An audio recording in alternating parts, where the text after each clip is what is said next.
Saudações, classe trabalhadora, operária, camponesa, meninos, meninas e os que não se identificam com nenhum dos dois gêneros também. Aqui quem tá falando é Cristiano Machado, seu host lá do Teologia de Boteco do Benzina no Meião, do Pausa e do Gole. Esse podcast que você está vendo ou ouvindo agora. Meus amigos e minhas amigas, cada dia que passa o governo Saramandaia dificulta muito a vida dos seus críticos. Não com censura, pelo menos não até agora, e muito menos pela escassez de tema, o que seria uma coisa linda, mas no caminho oposto pela abundância absurda de pontos a serem observados. E na proposta do Gole de falar apenas um tema por dia, saibam, está cada dia mais difícil escolher o mais bizarro. Na semana que passou, o Facínora esteve em Israel, expondo ao mundo a subserviência do Estado brasileiro aos interesses daquele Estado genocida, e consequentemente aos interesses do tio Sam, provando para o mundo que talvez a maior de todas as fake news que elegeram a família Bolsonaro para a cadeira de presidência tenha sido o patriotismo, coisa que efetivamente esses aí não são. É difícil dizer qual a maior de todas as fake news, pois temos grandes concorrentes no páreo. Ao lado do patriotismo entreguista, temos a de que o governo se oporia a todas as ideologias. Bem, essa promessa nem ao menos faz sentido, mas é vital expor aqui o quão ideológico é a promessa de transferir a Embaixada do Brasil em Israel de Tel Aviv, onde ela está hoje, para Jerusalém. O presidente voltou para o Brasil sem bater um martelo. E para aliviar a tensão com essa questão, autorizou a instalação de um escritório comercial na suposta capital de Israel. Contudo, o ministro das Relações Exteriores e o discípulo do Olavo de Carvalho, Ernesto Araújo, afirmou que ainda não está fora de pauta a transferência definitiva. Esse escritório é bem a cara do governo vai não vai, encabeçado pelo Jair Messias Bolsonaro, pois não é uma embaixada de fato, ou seja, não é uma ação política que efetivamente demonstre que o Brasil, ou melhor, que o governo do Brasil reconhece que Israel é dona de Jerusalém Ocidental e Oriental, né? Jerusalém que está sendo ocupada desde 1967 com o fim da Guerra dos 6 Dias, como fazem os Estados Unidos, que reconhecem, e a Guatemala, que é outro país subserviente aos interesses do tio Sam. Mas os palestinos também não gostaram dessa decisão, e o clima entre os países árabes contra o Brasil está cada vez mais tenso, podendo comprometer a importação de produtos brasileiros para esses países, em especial a carne de frango, comprometendo assim uma das cabeças da hidra desse governo, que é a bancada do agronegócio, o agromata, não se esqueça. Bem, aí é que precisamos entender que, como tudo nesse governo caótico, não está se entendendo, não está fazendo sentido, não tem nem perspectiva de um dia fazer. O agronegócio quer que a embaixada não pule de lugar, para eles continuarem lucrando, e os crentes, outra cabeça dessa hidra, querem que a embaixada vá imediatamente para Israel por uma questão meramente ideológica. Chegamos ao ponto. Muita gente me pergunta o motivo pelo qual a igreja tem tanto tesão em Israel. Eu não sou especialista nisso, então eu resolvi pegar um texto do Instituto Humanitas dos Ensinos, que o texto chama-se Motivação Teológica da Intenção do Governo Bolsonaro de mudar a Embaixada do Brasil em Israel de Tel Aviv para Jerusalém. Vai ter link aí embaixo. Para escrever / copiar uma pauta para esse programa. Por que caralhas os crentes do Brasil amam tanto Israel? Porque Jesus era judeu? Não mesmo.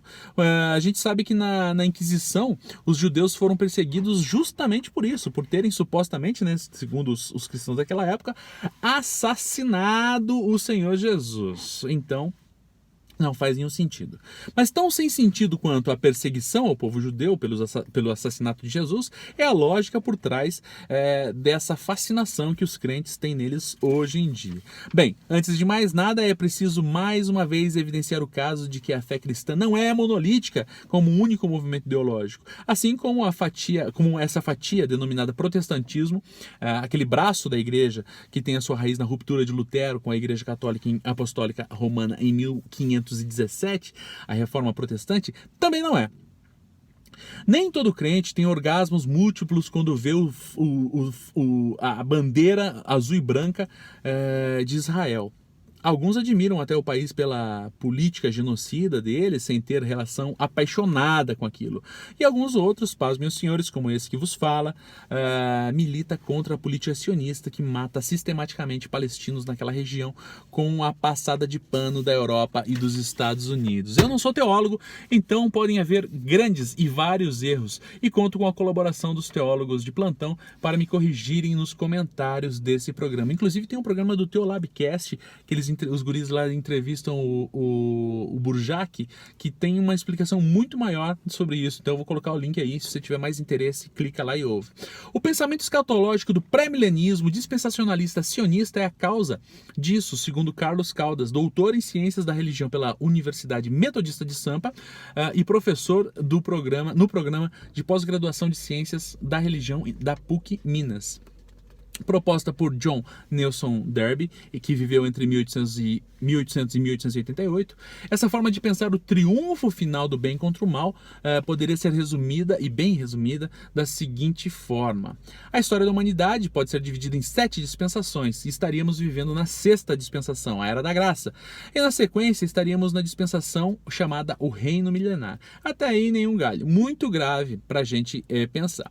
Mas a leitura literal de Apocalipse 20 faz com que os crentes nessa doutrina acreditem que Jesus voltará e reinará fisicamente por todo o mundo lá em Jerusalém durante 1000 anos, enquanto Satanás estará preso. Depois disso, o cramulhão vai ser solto e vai voltar, e vai rolar uma batalha épica ao som de Immigration Song do Led Zeppelin entre os filhos de Deus e os filhos do diabo no Vale do Armagedon, em Israel. O diabo e toda a esquerda, será sacanagem, não tem esquerda aqui. O diabo e todos os seus apoiadores serão derrotados e haveria paz pelo resto da eternidade no mundo. Essa teoria popularizada nos Estados Unidos pelo Cyrus Scofield, que viveu também entre 1843 e 1921, é bem difundida hoje por lá, na terra do Tio Sam.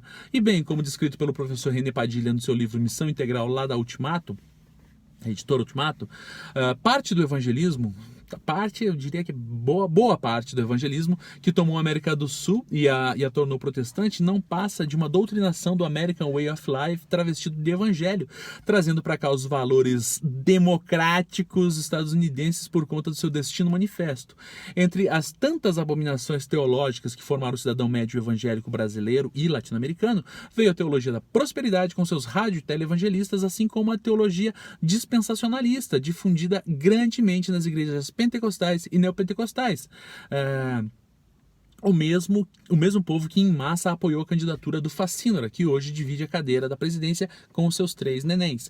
Mesmo que a embaixada só tenha sido mudada de lugar no governo Trump, essa maneira de pensar afeta e norteado a política externa norte-americana há décadas no que diz respeito ao Oriente Médio. Bem, para quem está fora desse grupo de pensamento, o fim dos tempos é encarado de uma maneira diferente, colocando o foco da derradeira redenção em Jesus Cristo e não no Estado de Israel, que em si mesmo já é uma anacronia do cacete, pois o povo de Israel descrito na Bíblia não é o Estado de Israel contemporâneo. O Israel de Deus, descrito pelo apóstolo Paulo no texto bíblico, é uma alegoria para os cristãos convertidos, os que se converteram a essa postura que é de enxergar o mundo a partir da ótica de Cristo, segundo Gálatas 6,16.